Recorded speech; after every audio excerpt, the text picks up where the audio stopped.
Hello and welcome back to MechZone. I welcome you to this last lecture of engineering mechanics, that is friction. And we have already covered the four important chapters like trusses, forces, Lami's theorem, free body diagram, impulse and momentum. And before this lecture we have covered the four lectures जिसमें हमने काफ़ी important सारे examples भी solve किए regarding the trusses and the frames by section method and by joint method separately. And in this lesson we shall be studying about friction and some important examples which have been asked in the previous examinations. So if you have not subscribed to our channel yet, kindly do so by hitting the subscription button and also press the bell icon so that अगर कोई भी important update आता है तो सबसे पहले वो आपके पास आ सके. Okay, and I would also like to request you that kindly suggest this channel to your friends and colleagues so that they are also benefited at the large scale. Okay, because everything is available absolutely free of cost on this channel and you do not have to pay even a single penny. So today we shall be starting with the topic of friction. So friction के बारे में already हम लोग अपने junior classes में काफ़ी ज़्यादा पढ़ चुके होते हैं, लाइक 11th एंड 12th में, 9th 10th में, मतलब थोड़ा हमने पढ़ा तो होता ही है इसके बारे में. So I would just simply like to give you a brief introduction what actually is friction is. तो it has been observed that if any of these surfaces is observed very carefully under the microscope, then उसका surface जो होगा वो perfectly smooth कभी नहीं हो सकता. मतलब एक अगर हम ग्लास का भी सरफेस अगर ऑब्जर्व करें तो उसके भी केस में कुछ ना कुछ स्मॉल अमाउंट ऑफ हमें इरेगुलरिटीज या फिर रफनेस हमें डेफिनेटली वहां पर दिख जाती है. और ज़्यादा रफ सरफेस, मान लीजिए अगर हम एक ग्लास की बात करें और एक वॉल की बात करें तो डेफिनेटली हमारा glass will be a better, मतलब जो सरफेस होगा उसका वो बेटर होगा, उसमें हमारी रफनेस कम होगी और हमारी वॉल में काफ़ी ज़्यादा रफनेस होगी. सो ये ऐसा सरफेस दिखता है. ये जो हमारे स्मॉल माउंटेन्स ये जो हैं, these are called as the irregularities और the projections which are present on this surface. ठीक है. सो अ वॉल में be much rough surface as compare to the polish table top. And when there is some contact, और जब ये दो surfaces आपस में कॉन्टैक्ट में आएंगे तो इनकी ये जो प्रोजेक्शंस है वो आपस में एक दूसरे में क्या करेंगी, इंटरलॉकिंग होने लगेंगी. और इंटरलॉकिंग अगर ऐसा होने लगेगा देन डेफिनेटली इनके बीच में अगर मोशन की टेंडेंसी हुई तो ये एक दूसरे के मोशन को अपोज करने लगेंगे because of the interlocking between these projections. So इनके बीच में जो इंटरलॉकिंग हो रही है उसके कारण जो इसका मोशन रोका जाएगा, वो जो रुक रहा है मोशन, वो जो रेजिस्टेंस है, वो जो ऑब्स्ट्रक्शन है जो इनके मोशन को रोकेगा, उसको हम कहते हैं friction. That is called as the friction. So friction is actually trying to oppose the relative motion between the two bodies in contact. Friction is a necessary evil. Necessary evil मतलब कुछ जगहों पर जरूरी होता है और ये हमारा एक्चुअली evil है. Because of friction we cannot achieve the efficiency of any machine equal to 100%. कभी भी किसी मशीन की एफिशिएंसी 100% नहीं हो सकती क्योंकि जो हमारा फ्रिक्शन है ये कभी भी हमारा जीरो नहीं हो सकता. ओके, तो ये काफी एक इंपॉर्टेंट बात है हमारी. और नेक्स्ट जो है हमारा that is from the riding of a bicycle to clutch bearings etcetera, friction हमेशा ही हमारे एनालिसिस में इंक्लूड होगा. वो बात अलग है कि we may ignore the friction and take it to be zero, but अगर हमें आइडियली लेना हो तो आइडियली आप कभी भी जीरो मान सकते हो बट प्रैक्टिकली आप जीरो नहीं मान सकते. It is sometimes supportive also, like it helps to walk on the ground. Ground पे हमें वॉक करने के लिए हमारा फ्रिक्शन हमारी हेल्प करता है, लेकिन फ्रिक्शन जो है वो हमारा ईवल भी है. जैसा कि मैंने आपको बताया कि efficiency of any machine is never equal to 100%, is only because of the friction. And friction is actually of two types, that is the dry friction and the wet friction, that is with and without the lubricant. If we are not using any lubricant then we have dry friction, and if we are using a lubricant then we have the wet friction. So let us take the example of a block which has been kept on the table and this block is being pushed towards the right by applying a force P on this block. And we know that the weight of this block is acting vertically downward and a normal reaction will be exerted by the table on this block in the upward direction. Now, since there is some tendency of motion between the block and the table, ठीक है, अगर मान लीजिए आपका force P जो है बहुत छोटा फोर्स है तो ये हो सकता है ब्लॉक मूव ना करे, लेकिन अगर आपका ये जो फोर्स P है ये अपनी एक पर्टिकुलर वैल्यू से एक्सीड कर गया, then this block will start to move on this table. And due to the tendency of motion between the block and the table, there will be a frictional force which comes into play, and frictional force is going to oppose this motion of the block over this table such that it is pointing in the opposite direction, or it is actually trying to impede the motion or stop the motion. Now since P and F are having the different line of action, so they will constitute a couple. It may constitute a couple in the clockwise direction. And this W and N are also not in the same line of action, so they will also constitute a couple in the anti-clockwise direction. ठीक है, तो यहाँ पर generally मैंने बनाया तो है कि नॉर्मल रिएक्शंस आगे आ रहा है, लेकिन जनरली हम मान लेते हैं वो सेंटर से ही पास हो रहा होता है. सो ये भी हमारा एक कपल लगाएगा और ये भी हमारा कपल लगाएगा. तो एक्चुअली हमने देखा यहाँ पे कि जो हमारा फ्रिक्शन फोर्स है वो तभी आएगा, मतलब एनालिसिस में, जब हमारा there is a tendency of motion between the block and the table होगा, and it is always trying to oppose the relative motion between the two objects. तो let F max is corresponding to the point when the block is on the verge of slipping or the verge of motion.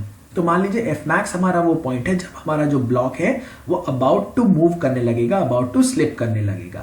So now here we have drawn a graph between the frictional force and the applied force such that up to a certain point से F max ये हमारा applied force और frictional force दोनों proportional होगा. इस point पे हमारा maximum force हो गया, and this region is called as the region of static friction, and after this the force is going to decrease a little bit and then it becomes constant. Frictional force हमारा constant हो जाएगा, and the region which is lying away from this line, this is called as the region of the kinetic friction, and this line is representing the impending motion, मतलब इसके बाद motion is about to start. And it was experimentally observed that the maximum force is directly proportional to the normal reaction. Now if we remove this proportionality sign, we will introduce a constant, and that is called as the mu s, and mu s is actually called as the coefficient of static friction, and Fk is equals to mu k into n, where mu k is called as the coefficient of kinetic friction, and mu k, that is F max, is always greater than Fk such that mu s is greater than mu k, that is the coefficient of static friction is greater than the coefficient of kinetic friction. So in this lecture or in this particular slide, we should definitely remember this diagram, that is the diagram between the frictional force and the applied force. The maximum force which has been obtained, before the maximum force we have the region of the static friction, and after this region we are having the kinetic friction. Now we come to the important laws of friction. Now the important laws of friction states that the frictional force which is developed does not depend upon the area of contact between the surfaces. जैसा कि मान लीजिए हमारा cam and follower था, जब हमारा knife edge follower होता था तो उस केस में बहुत ज्यादा हाई वेयर एंड टेयर हो जाता था. ठीक है, तो वहां पर इस बात पर डिपेंड नहीं हो रहा होता था फ्रिक्शन कि हमारा एरिया ऑफ कॉन्टैक्ट ज्यादा है, एरिया ऑफ कॉन्टैक्ट कम है. एरिया ऑफ कॉन्टैक्ट कुछ भी हो, हमारा डेफिनेटली जो फ्रिक्शनल फोर्स होगा वो हमारे एरिया पे डिपेंड नहीं करता. ठीक है, तो वो हमारे एरिया पे डिपेंड नहीं करेगा. It depends only upon the nature of the surfaces of contact और rather the coefficient of friction. तो हमारा जो फ्रिक्शन फोर्स है it is depending upon the coefficient of friction. Okay, now different surfaces have the different coefficient of friction. जैसे कि मैंने आपको बताया कि एक पॉलिश्ड टेबल टॉप जो है वो हो सकता है उसका कोएफिशिएंट ऑफ फ्रिक्शन कम हो, और हमारे जो वॉल है उसका कोएफिशिएंट ऑफ फ्रिक्शन ज्यादा हो, या किसी और जैसे स्टील का कोएफिशिएंट ऑफ फ्रिक्शन कुछ और हो सकता है, ग्लास का कुछ और हो सकता है, आयरन का कुछ और हो सकता है. And frictional force is directly proportional to the normal reaction at the surface of contact. ये बहुत इंपॉर्टेंट लाइन है कि जो हमारा फ्रिक्शनल फोर्स है it is directly proportional to the normal force at the normal reaction at the surface of contact, and the force required in the motion of the body is more as compared to the force required to move the body further. ठीक है, उस body को further चलाने के लिए हमें force की requirement होगी, और the force required for the motion of the body is more as compared to the force required to move the body further. मतलब इस पॉइंट के बाद फर्दर हमें मूव कराने के लिए फोर्स की रिक्वायरमेंट कुछ और होगी, और बॉडी का मोशन इंपेंड कराने के लिए हमारी पावर कुछ और होगी। ठीक है, तो ये तो था हमारा laws of friction. Now we come to the topic of angle of friction. अब वही मान लीजिए हमारा ये ब्लॉक है, ये हमारा टेबल है, सच दैट ये हमारा नॉर्मल रिएक्शन है, ये हमारा फ्रिक्शनल फोर्स है, and R is the resultant between the frictional force and the normal reaction, such that this is angle phi, and this angle phi is angle between the normal reaction and the resultant force, where r is equals to under root of n square plus f square। ठीक है, सो यहाँ पर एक ये bracket थोड़ा गड़बड़ लग गया है, उसमें कोई दिक्कत नहीं, I will correct this bracket. Yes, now it is correct. तो हमारा जो under root of N square plus F square will give us the resultant such that tan phi is equals to f upon n, and f is equals to mu into n था, तो mu into n upon n, n cancel हो जाएगा, answer आ गया हमारा mu। तो phi is equal to tan inverse mu।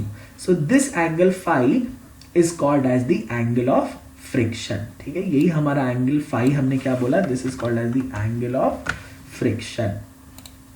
Okay, and if the block is rotated by 3, अब हमारा आता है फ्रिक्शन कोण। तो मान लीजिए अगर ये हमारा जो ब्लॉक है it is rotated bye 360 degree, इसी व्यू मतलब इसी प्लेन में हमारा 360 डिग्री से हमने चाहे क्लॉकवाइज या एंटी क्लॉकवाइज रोटेट कर लिया, तो हमारा जो रिजल्टेंट है ये भी हमारा रोटेट हो जाएगा, और इसके रोटेशन से इट विल जनरेट अ कोन।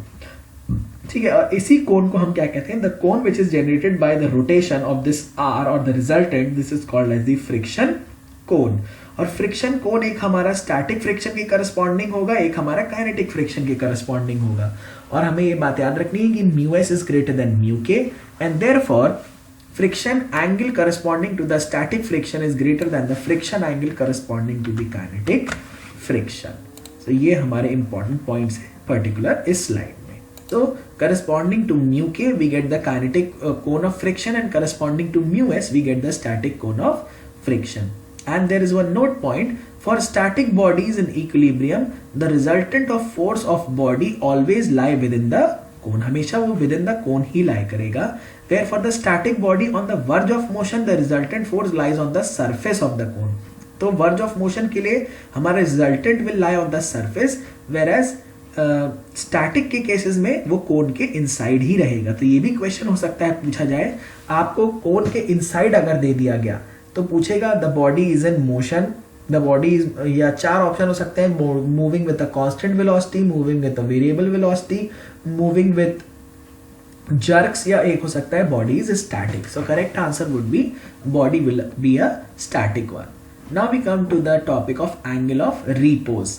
इसमें मान लीजिए हमने क्या किया, ये हमारे पास एक इंक्लाइंड स्लैब है जहां पर हमने अपने ब्लॉक को रख दिया है। ठीक है, such that this inclined slab is inclined at an angle alpha with the horizontal ground. So corresponding to this angle हमने क्या किया, धीरे धीरे करते हुए एंगल बढ़ाते गए, और एक पॉइंट ऐसा आएगा जब हमारा motion just about to start हो जाएगा, तो उसी पॉइंट पर जो हमारा एंगल होगा that will be called as the angle of repose. And this angle alpha with the horizontal is called as the angle of repose। मतलब वही एंगल जहां पर मोशन हमारा जस्ट स्टार्ट होगा, that particular angle will be called as the angle of repose। Now we will draw the free body diagram of this body such that the weight is W, and if the weight is W, the normal reaction acting is N। We have, since this block has the tendency to slide downward, therefore friction will act in the opposite direction, that means friction is acting in the upward direction। By simple geometry, if this angle is alpha, this angle is also alpha। Now N is equals to W cos alpha, and F would be equals to W sin alpha, that means W cos alpha would be along this line and W sin alpha would be in this line।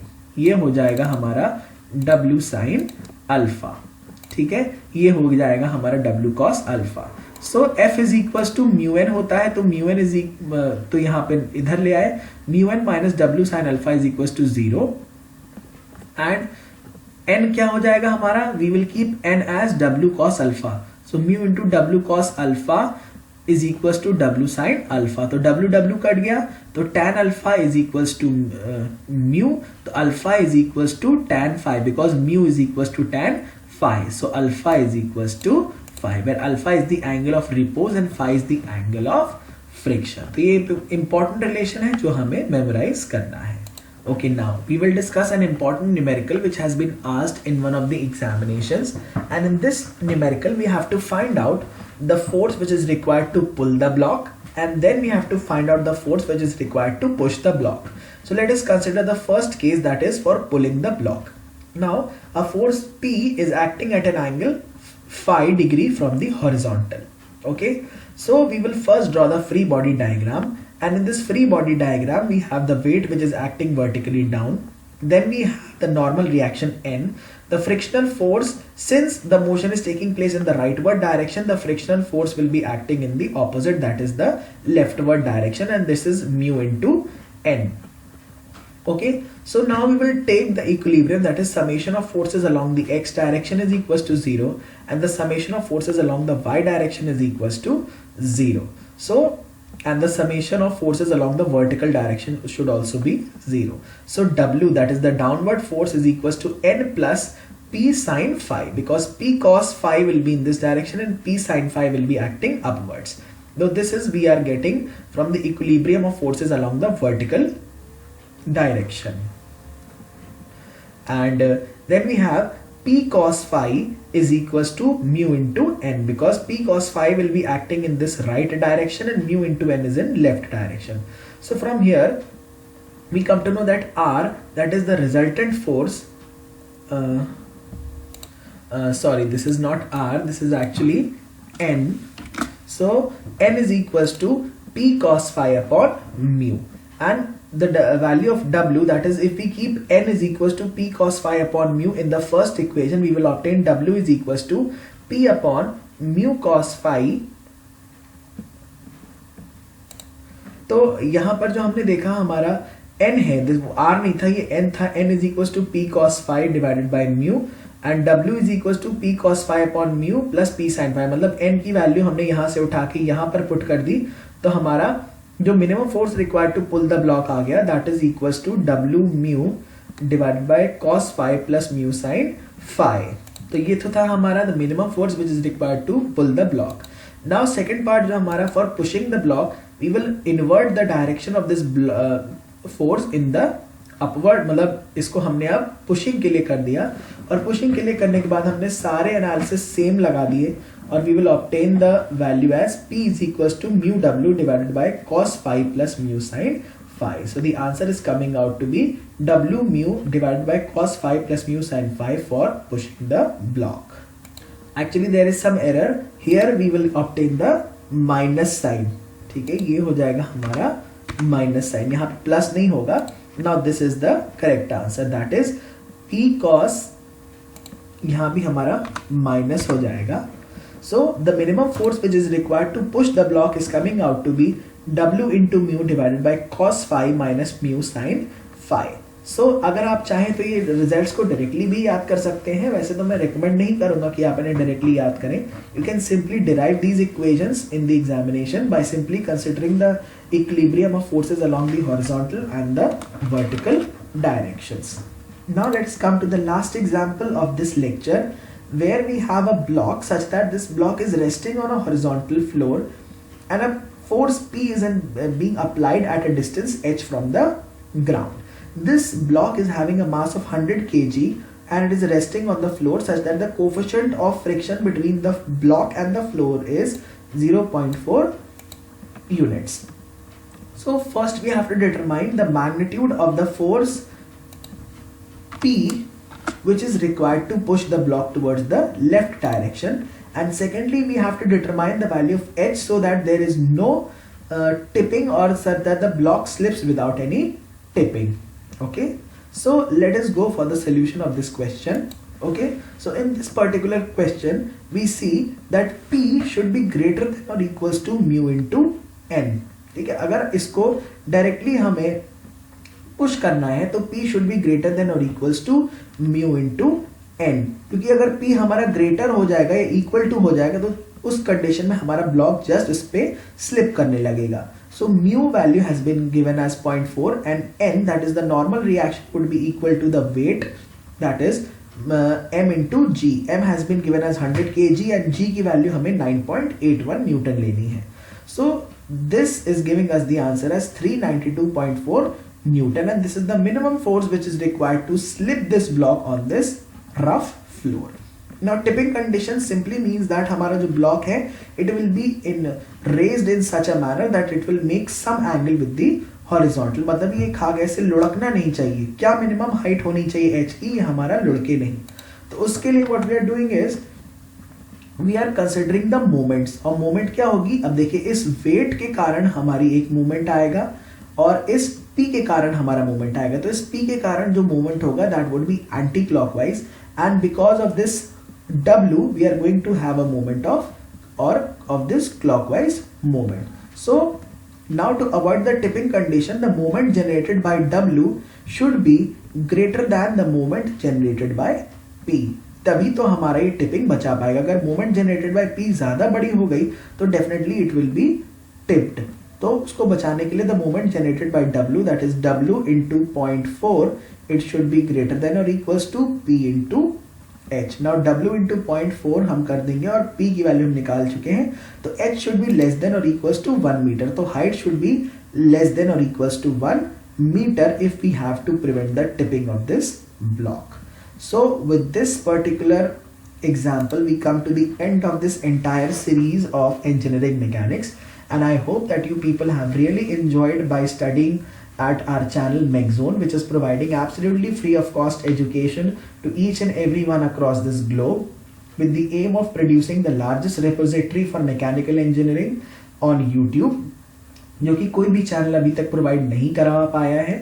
वो quality lectures और study material हमने free of cost अपने सारे viewers को provide कराए हैं. तो हम आपसे सिंपली बस यही रिक्वेस्ट करेंगे कि आप अपने फ्रेंड्स और कलीग्स को जरूर हमारे चैनल के बारे में बताइए ताकि उनको अच्छे से बेनिफिट मिल सके और वो भी prestigious examinations like get, SSC, JEE and ESC की हमारे साथ तैयारी कर सकें.